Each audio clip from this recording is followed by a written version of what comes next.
Hogwarts is usually remembered through its most comforting images. The great hall ceiling reflecting the night sky, the sorting hat calling out Gryffindor, Slytherin, Ravenclaw, and Hufflepuff. First years crossing the Black Lake in boats, chocolate frog cards, moving portraits, house common rooms, Quidditch matches, and students finding the first place where magic finally feels normal. But if you look at Hogwarts less like a fantasy setting and more like a school where children actually lived, the picture becomes much stranger. Students arrived at Hogwarts at the age of 11. They slept in towers and dungeons, moved between classes through staircases that changed position, and studied subjects where a single mistake could mean poison, injury, memory loss, or contact with a creature that could kill them. And that was just ordinary school life. Outside the classroom, Hogwarts had a forbidden forest on its grounds, a whomping willow planted close enough for students to know about it, hidden passages running under the castle, and at least one secret chamber containing a basilisk.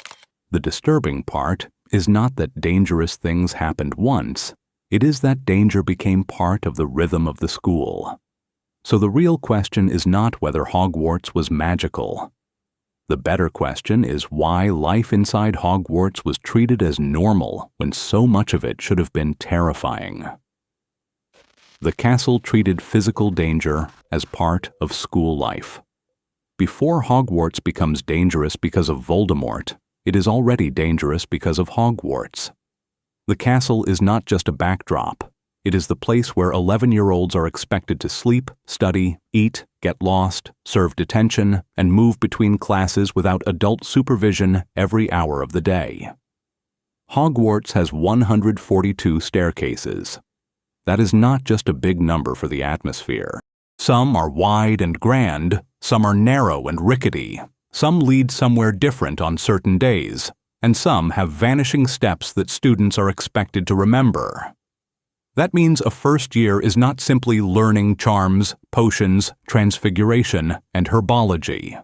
They are also learning which parts of the building might physically trap them if they step wrong. Harry runs into this problem more than once. In Goblet of Fire, while returning from the prefect's bathroom with the golden egg and the Marauder's map, he gets his leg stuck in a trick stair. That one architectural hazard creates a whole chain of danger. The egg falls, the map slips away, Filch appears, Snape arrives, and Barty Crouch Jr., disguised as Moody, has to intervene. The school's security is just as strange. Portraits guard entrances, but they are emotional, distractible, and sometimes incompetent. The Fat Lady guards Gryffindor Tower, but in Prisoner of Azkaban, she is attacked by Sirius Black, and the replacement, Sir Cadogan, lets the wrong person through because he has the passwords. Neville Longbottom's lost password list becomes a major security failure. In a normal school, one misplaced paper would not let a suspected murderer reach a dormitory full of children. Then there is Peeves. Peeves is not a ghost in the normal Hogwarts sense. He is a poltergeist, and he is basically a permanent safety violation with a name. He throws objects, screams in corridors, spreads chaos during class changes, and actively enjoys making students and staff miserable. Argus Filch hates him, but the school never removes him. Peeves is treated as part of Hogwarts culture, even though his behavior constantly creates risk in a castle already full of moving architecture, staircases, heavy doors, suits of armor, and students carrying wands before they fully know how to use them. The hidden passages make the supervision problem even worse. The Marauder's map proves that Hogwarts has a secret internal geography underneath the official one. Fred and George know multiple passages out of the school. One passage is hidden behind the one-eyed witch statue and leads to Honeydukes in Hogsmeade. Another runs beneath the Whomping Willow toward the Shrieking Shack. Others are blocked, collapsed, or known only to a few people. The point is not just that students can sneak out, it is that the school contains routes staff cannot consistently monitor, and students treat that as an adventure rather than an institutional failure. The Whomping Willow is the clearest example of Hogwarts solving one problem by creating another. The tree was planted when Remus Lupin came to Hogwarts around the early 1970s to guard the hidden passage to the Shrieking Shack. The purpose was compassionate. Give Lupin somewhere to transform during the full moon without exposing other students to a werewolf. But the solution was to plant a violent magical tree on school grounds. The tree attacks anything that comes too close, and only a specific knot can freeze it. By Harry's second year, the danger is no longer theoretical. Harry and Ron crash Arthur Weasley's enchanted Ford Anglia into the Whomping Willow after failing to reach platform 9 3/4. The tree smashes the car, nearly crushes them, and breaks Ron's wand. That broken wand then causes multiple disasters throughout the year, including the backfired memory charm that destroys Lockhart's memory in the Chamber of Secrets. One accident with a dangerous tree affects the entire school year. Even ordinary movement around Hogwarts could become a problem. Students needed passwords for common rooms, permission to leave at certain times, and knowledge of which corridors were forbidden or unsafe. Filch patrolled with Mrs. Norris as if the castle were a trap he hoped students would fall into. The presence of secret passages, trick steps, poltergeist attacks, and moving staircases meant that getting to class was not a simple task. It was part navigation, part memory test, and part survival routine. Before Hogwarts teaches children how to defend themselves from dark magic, it teaches them to survive the building. Punishment at Hogwarts could cross into actual endangerment. The detention that best exposes Hogwarts discipline begins with an illegal dragon. In Harry's first year, Hagrid wins a dragon egg from a stranger in the Hog's Head, brings it back to his wooden hut, and hatches a Norwegian ridgeback named Norbert. That already creates a safety problem on school grounds. Norbert is not a harmless pet. He bites Ron Weasley badly enough that Ron ends up in the hospital wing, and the dragon has to be smuggled out of Hogwarts before Hagrid gets into serious trouble. Harry, Hermione, and Neville are caught out of bed after the plan to hand Norbert over to Charlie Weasley's friends.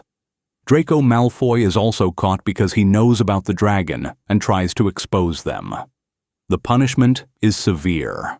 Gryffindor loses a huge number of points, which turns Harry, Hermione, and Neville into social targets inside their own house.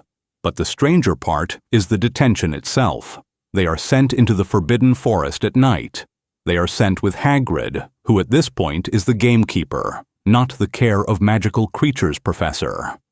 Hagrid is brave and loyal, but he is also the adult who secretly hatched the dragon that caused the whole situation. Hogwarts essentially lets the man at the center of the problem supervise the punishment. The task is not minor either. Something has been attacking unicorns. That detail should have ended the idea immediately. Unicorns are not normal animals in the wizarding world. They are powerful magical creatures associated with purity, and harming one is treated as an act with serious magical consequences. The fact that multiple unicorns are being injured or killed should have suggested a major threat inside the forest. Instead, 11-year-olds are sent to help investigate it. The group even splits up. Hagrid first divides them into smaller parties, with Fang sent along as protection, even though Fang is openly cowardly. After Draco frightens Neville and sparks are sent up, Hagrid rearranges the groups, and Harry ends up moving through the forest with Draco and Fang. Then they find the dead unicorn. This is where the punishment stops being merely reckless and becomes nearly fatal. Harry sees a cloaked figure drinking the unicorn's blood. That figure is Quirinus Quirrell, acting for Voldemort, who is using unicorn blood to sustain himself while trying to return to power through the Philosopher's Stone. Harry does not yet understand the full situation, but the reader eventually realizes what Hogwarts accidentally put in front of him: the weakened Dark Lord himself, hidden inside a professor feeding on a murdered unicorn. Draco and Fang run, while Harry is left in front of the thing that wants him dead. The only reason Harry survives is Firenze.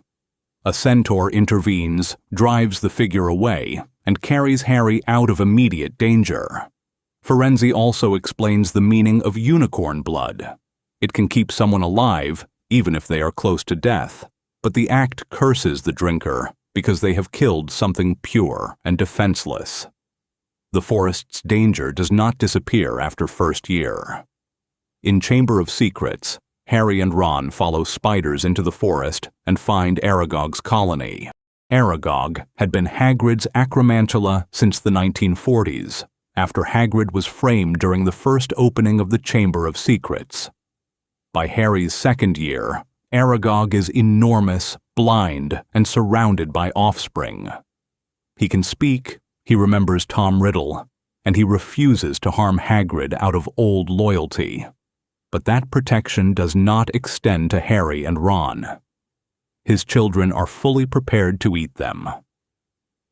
That later scene changes how the first-year detention looks. The forest contained centaurs with their own laws, unicorns being hunted, an acromantula colony descended from Hagrid's creature, and at least one active Voldemort encounter. Hogwarts students were told the forest was forbidden, but the school still used it as punishment. Filch's comments make the discipline culture even darker. He openly misses old punishments, including hanging students by their wrists in chains. That detail matters because Hogwarts discipline often carries an old-fashioned cruelty under the surface. The school may not be using chains in Harry's time, but the attitude has not fully disappeared. Harry, Hermione, Neville, and Draco broke rules, but the consequence placed them near a murdered unicorn, a useless guard dog, a divided search party, and Voldemort himself. And the school got lucky that a centaur arrived before the punishment became a funeral. The adults in charge were often the problem. The defense against the dark arts classroom at Hogwarts should have been the safest room in the castle. It was the room where children were supposed to learn how to survive dark creatures, curses, hexes, and hostile magic. Instead, during Harry's years at school, that classroom became one of the clearest examples of how badly Hogwarts could fail its own students. Start with Quirinus Quirrell. During the 1991 to 1992 school year, Quirrell was the defense against the dark arts professor. To the students, he looked nervous, stuttering, and harmless. He smelled of garlic, wore a turban, and seemed more afraid of the subject than qualified to teach it. But behind that performance, Quirrell was trying to steal the Philosopher's Stone for Voldemort. Even worse, Voldemort was physically attached to him, hidden on the back of his head under the turban. That means Harry's first defense against the dark arts teacher was not merely a weak professor. He was carrying the Dark Lord into the same castle where Harry slept. Quirrell also becomes connected to several direct threats during that year. He tries to get past Fluffy. He jinxes Harry's broom during the first Quidditch match. He releases a mountain troll into the school on Halloween as a diversion. That troll nearly kills Hermione in the girls' bathroom before Harry and Ron intervene. By the end of the year, Quirrell is not an unfortunate teacher who lost control. He is an active infiltrator. Then, Hogwarts replaces him with Gilderoy Lockhart.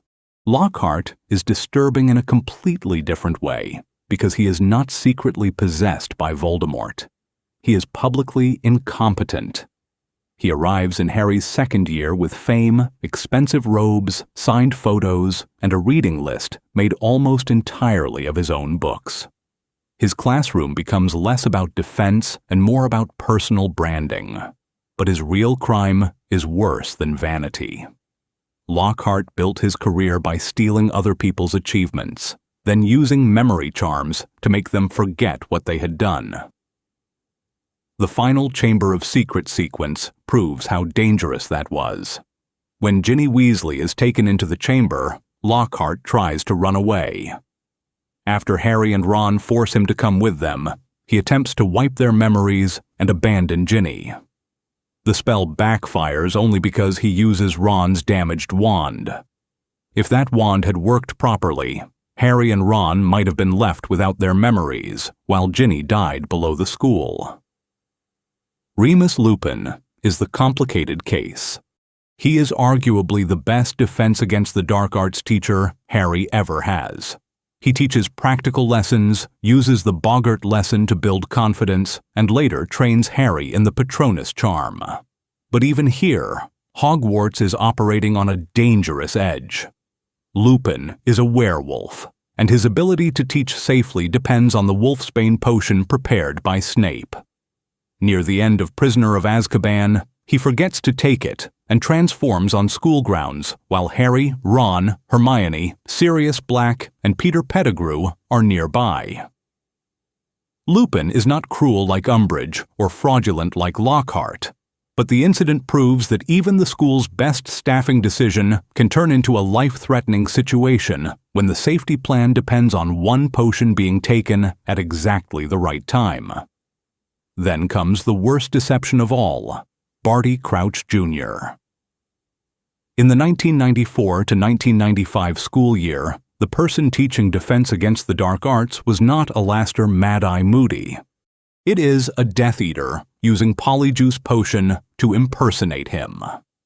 The real Moody is locked in his own magical trunk. Crouch Jr. teaches classes, eats meals, speaks with staff, and interacts with students for almost the entire year without being exposed. And what does he teach? The unforgivable curses. He demonstrates the Imperious Curse, Cruciatus Curse, and Killing Curse in front of fourth years. He uses spiders to show the curses, but the lesson is still deeply disturbing, especially for Neville Longbottom. Neville's parents, Frank and Alice Longbottom, were tortured into insanity with the Cruciatus Curse by Death Eaters, including Bellatrix Lestrange and Barty Crouch Jr. himself. So Neville is sitting in class while one of the people tied to his family's destruction performs that curse in front of him. Crouch Jr. also manipulates the entire Triwizard Tournament from inside the staff. He helps Harry survive the tasks, not to protect him, but to deliver him to Voldemort. The professor responsible for teaching defense is secretly engineering Harry's kidnapping. Dolores Umbridge removes the disguise and makes the danger official. In the 1995 to 1996 school year, she arrives from the Ministry of Magic and refuses to teach practical defensive magic. Her class is built around theory, obedience, and denial, even though Voldemort has returned. She uses the blood quill on Harry, forcing him to write, "I must not tell lies," while the words cut into the back of his hand. She creates the Inquisitorial Squad, supports surveillance inside the school, and turns discipline into political enforcement. By the Caro year, the mask is gone completely. In 1997 to 1998, Amicus Caro teaches dark arts instead of defense against the dark arts, while Electo Caro teaches Muggle studies as anti-Muggle propaganda. Students are punished with the Cruciatus Curse. Neville and other members of Dumbledore's army resist from inside the school, but Hogwarts itself has become part of Voldemort's regime. That is the real problem with Hogwarts staff history. The danger was not limited to one bad hire. Across 7 years, students were taught by a possessed servant of Voldemort, a memory thief, a werewolf with one missed dose between safety and disaster, a disguised Death Eater, a ministry torturer, and 2 open Death Eaters. For Harry's generation, defense against the dark arts was not just a subject, it was a warning label that changed names every September. Hogwarts kept deadly objects and creatures too close to students. The Philosopher's Stone was not hidden in a ministry vault, an unspeakable chamber, or a secured magical facility. For most of Harry's first year, it was hidden inside a school. The stone belonged to Nicholas Flamel, the alchemist who created it with the power to produce the elixir of life and turn metal into gold. Before Hogwarts, it had been kept in Vault 713 at Gringotts. Hagrid removes it on Harry's 11th birthday, the same day someone later tries to break into that vault. After that, the stone is moved to Hogwarts, where its protection depends on a series of magical obstacles placed under a trapdoor in the 3rd-floor corridor. The problem is not simply that the stone is powerful. The problem is that the protective system itself fills the school with danger. The first barrier is Fluffy, a 3-headed dog Hagrid got from a Greek stranger. Fluffy is enormous, violent, and kept behind a door that students can reach. The only reliable way past him is music, which is not exactly a high-security design. Harry, Ron, Hermione, and Neville accidentally find him early in the year after running from Filch. Below Fluffy, the protections continue. Devil's Snare, flying keys, a giant chessboard, a troll, Snape's potions riddle, and finally, the Mirror of Erist. These are clever magical defenses, but they also show how bizarre the situation is. Professor Sprout's plant can strangle people. McGonagall's chess set involves physically violent enchanted pieces. A troll is part of the defensive course, even though a different troll nearly killed Hermione during Halloween earlier that same year. And 3 11-year-olds managed to get through most of it. The Mirror of Erist adds another layer. Before being used to protect the stone, it is kept in a classroom where Harry finds it at night. The mirror shows a person's deepest desire, and Harry becomes emotionally fixated on seeing his dead parents. Dumbledore eventually explains that people have wasted away in front of it. So even the final protection is not just a clever charm. It is an object with psychological risk, stored in a place a student can access. Then, the second year escalates the problem from dangerous storage to dangerous circulation. Tom Riddle's diary reaches Hogwarts through Ginny Weasley after Lucius Malfoy slips it among her school things at Flourish and Blots. The diary is one of Voldemort's Horcruxes, containing a piece of Tom Riddle's soul. Ginny writes in it, trusts it, and slowly loses control. She paints messages on the walls, kills roosters, opens the Chamber of Secrets, and releases the basilisk without understanding what she is doing.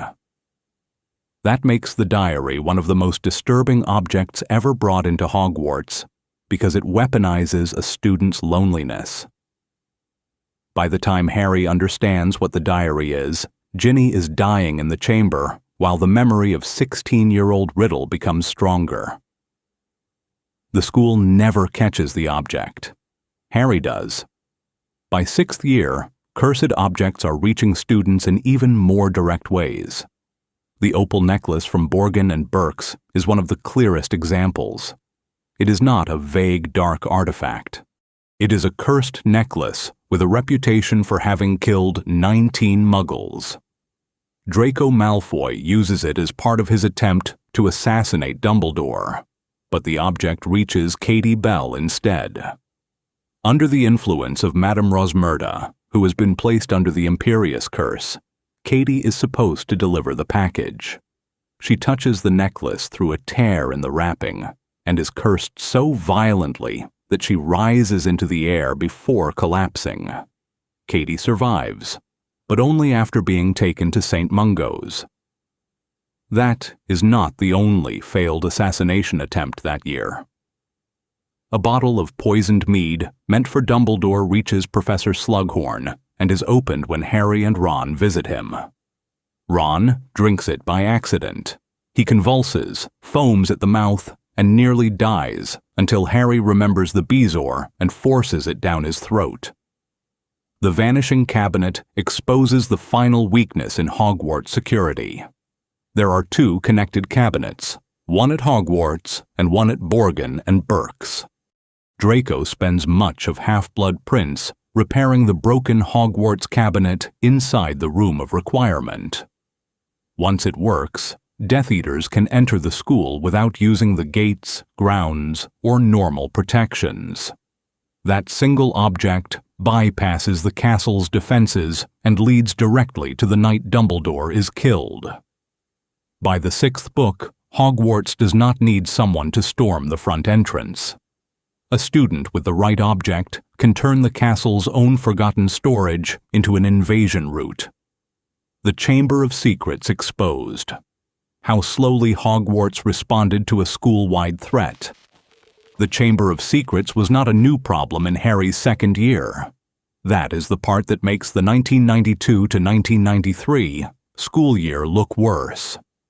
The first opening happened in 1943, when Tom Riddle was still a student at Hogwarts. Riddle found the chamber, learned how to control the basilisk as the heir of Slytherin, and used it to attack Muggle-born students. The attacks ended with the death of Myrtle Warren, a Ravenclaw student who was killed in the girls' bathroom. After her death, Myrtle became the ghost known as Moaning Myrtle and remained at Hogwarts, haunting the same bathroom connected to the mystery. She could describe where and how she died. She heard a boy speaking in the bathroom, opened the door, saw a pair of enormous yellow eyes, and died. That should have made the bathroom one of the most important investigative locations in the entire castle. Instead, the official answer became Hagrid. Riddle framed Ruby as Hagrid because Hagrid had been hiding Aragog, a young acromantula. Hagrid was expelled, his wand was snapped, and he was allowed to stay only as gamekeeper. Riddle, meanwhile, received an award for special services to the school. So the real culprit was rewarded, the wrong student was punished, and the actual chamber remained untouched beneath the castle.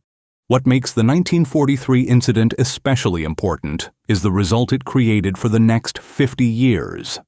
Hagrid lost his place as a student, lost the use of his wand, and became permanently tied to a crime he did not commit.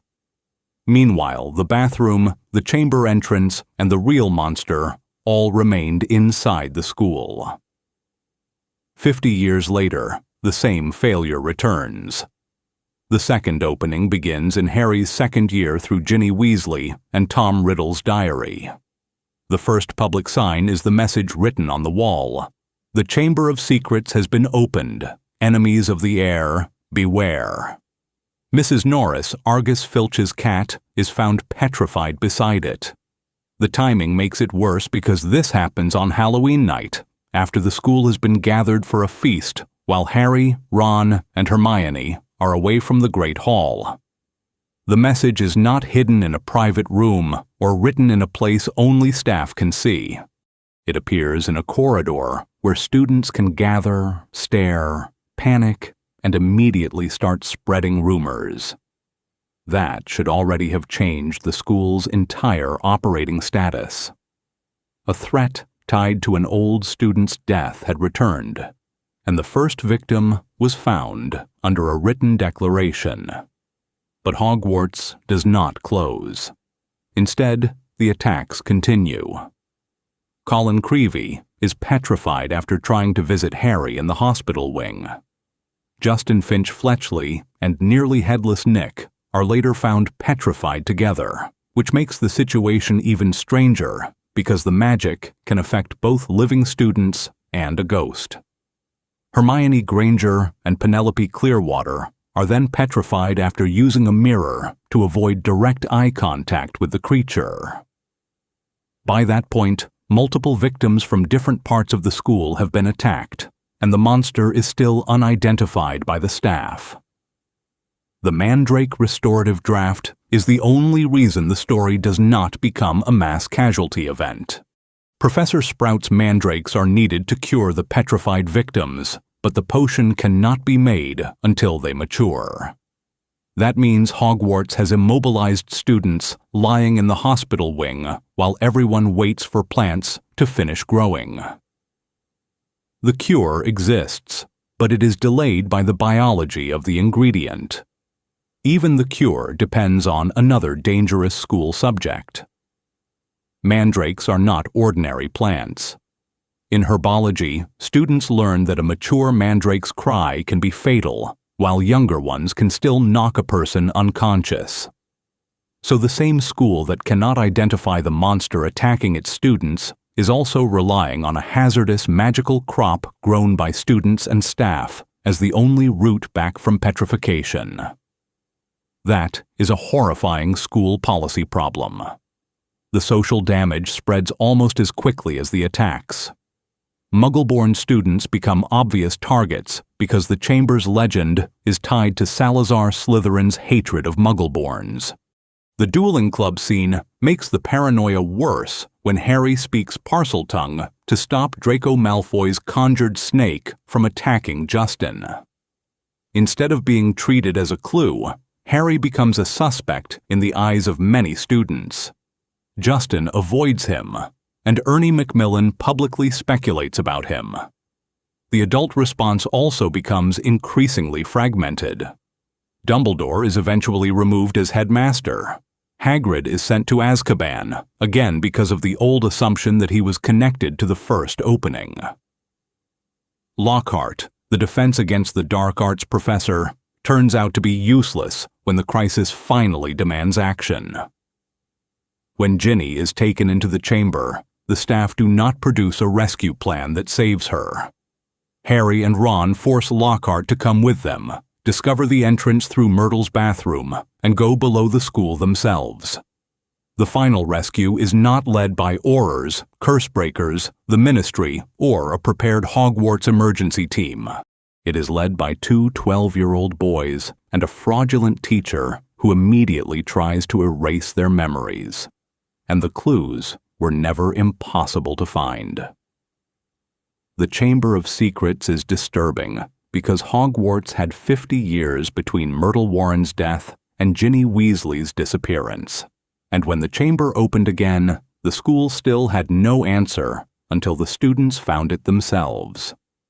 Hogwarts became a battlefield before students were even adults.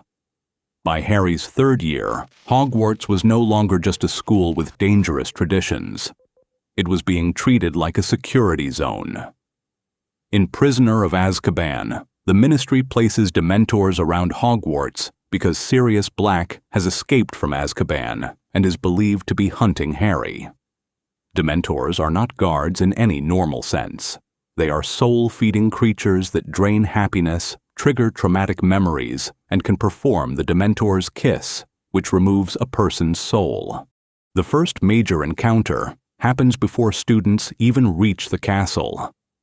A Dementor boards the Hogwarts Express, enters the compartment where Harry, Ron, Hermione, and Remus Lupin are sitting, and affects Harry so badly that he passes out.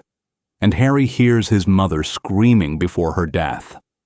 What makes this more disturbing is that Harry is not treated as a student who has just experienced a severe magical trauma. He is treated as a security exception inside a larger manhunt. Lupin gives him chocolate. Dumbledore later warns the Dementors away from school grounds, but the Ministry's solution remains in place. The creatures are still stationed close enough to affect lessons, matches, and daily movement around the castle. The danger continues during the school year. Dementors later enter the Quidditch pitch during a match between Gryffindor and Hufflepuff. Harry passes out again and falls from his broom. If Dumbledore had not slowed his fall, Harry could have died in front of the entire school. His Nimbus 2000 is destroyed by the Whomping Willow afterward. So, in practical terms, The Dementors do not just create atmosphere. They directly interfere with school activities and nearly kill a student. The pattern escalates the next year with the Triwizard Tournament. In 1994, the tournament is revived after a long history of being too dangerous. The new safety rule is clear. Champions must be at least 17. Dumbledore draws an age line around the Goblet of Fire, so underage students cannot enter. Harry is 14. He is not old enough to compete, does not put his own name in, and still becomes a 4th champion after Barty Crouch Jr. manipulates the goblet while disguised as Mad-Eye Moody. Instead of removing Harry from the event, the adults treat the magical selection as binding. So a 14-year-old student is forced into a tournament designed for older teenagers from 3 wizarding schools. The first task requires him to get past a nesting dragon. The second sends him underwater in the Black Lake to retrieve a hostage. The third puts him inside a maze filled with dangerous obstacles, curses, and creatures. Even the way the tournament is staged makes Hogwarts feel colder. The first task happens in front of crowds, with students watching champions face dragons as entertainment. The second task uses people the champions care about as hostages beneath the lake, including Ron, Hermione, Cho Chang, and Gabrielle Delacour. The school turns fear, loyalty, and physical danger into a public spectacle, then calls it tradition. But the structure is closer to ritualized risk, and the final result proves it. Harry and Cedric Diggory reach the Triwizard Cup together. The cup has been turned into a port key. It takes them away from Hogwarts to the Little Hangleton graveyard, where Peter Pettigrew kills Cedric with the killing curse on Voldemort's order.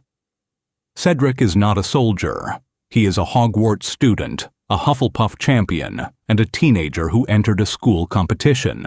His death marks the moment the danger around Hogwarts stops being hidden behind school rules. By the 1997 to 1998 school year, the school itself changes sides. After Dumbledore's death, Severus Snape becomes headmaster under Voldemort's regime. Harry, Ron, and Hermione do not return for 7th year because they are hunting Horcruxes, but other students do return, including Neville Longbottom, Ginny Weasley, and Luna Lovegood. The ministry outside Hogwarts is hunting Muggleborns, while the curriculum inside Hogwarts is teaching students to accept the ideology behind that persecution. That means Hogwarts is not simply unsafe that year. It is being used to train the next generation into obedience. Muggle studies became propaganda under Electo Caro. Defense against the dark arts becomes dark arts under Amicus Caro. The school that once taught students how to resist dangerous magic is now teaching some of them how to use it, while punishing the ones who refuse. The punishment system becomes openly violent. Neville later explains that the Caros made students practice the Cruciatus Curse on classmates who earned detention. Resistance comes from Dumbledore's army, which reforms under Neville, Ginny, and Luna. Eventually, students hide in the Room of Requirement because it becomes safer than the official school. Then, the war reaches the castle completely. The Battle of Hogwarts takes place in May 1998. Students, teachers, members of the Order of the Phoenix, Death Eaters, Giants, Acromantulas, Dementors, and other combatants collide inside and around the school. The Great Hall becomes a place for casualties. Fred Weasley dies. Remus Lupin and Nymphadora Tonks die. Colin Creevey, who had once been a small boy with a camera in Harry's 2nd year, is among the dead. That is the final transformation of Hogwarts. It begins as a boarding school that happens to be unsafe. Then, it becomes an occupied institution. Finally, it becomes a battlefield. For the students who lived through those years, Hogwarts was not just where they learned magic, it was where childhood kept being interrupted by war. So the disturbing part of Hogwarts is not that one terrible thing happened there. It is that the school kept absorbing terrible things and continuing as if they were part of the calendar. A first year could learn Lumos in one class, then hear that the third-floor corridor was forbidden because death waited behind the door. A second year could walk past messages written on the wall while a hidden basilisk moved through the pipes. A third year could ride the Hogwarts Express with Dementors outside the compartment. A fourth year could watch a school tournament end with a classmate's body brought back from a graveyard. By seventh year, students were no longer just studying magic. Some were resisting Death Eater control from inside the castle itself. That is why Hogwarts is more unsettling than fans sometimes remember. It was not only a place of wonder, it was a place where danger became routine because magic made danger easier to excuse.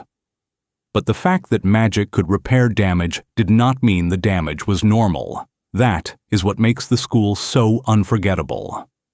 Hogwarts is beautiful because it feels alive, but it is disturbing because far too often that life came with risks the adults failed to control. If you enjoyed this deep dive into the darker side of Hogwarts, don't forget to like the video, subscribe for more Harry Potter lore, and comment below. Which part of Hogwarts life do you think was the most disturbing? Subscribe for more Harry Potter lore, and comment below. Which part of Hogwarts life do you think was the most disturbing?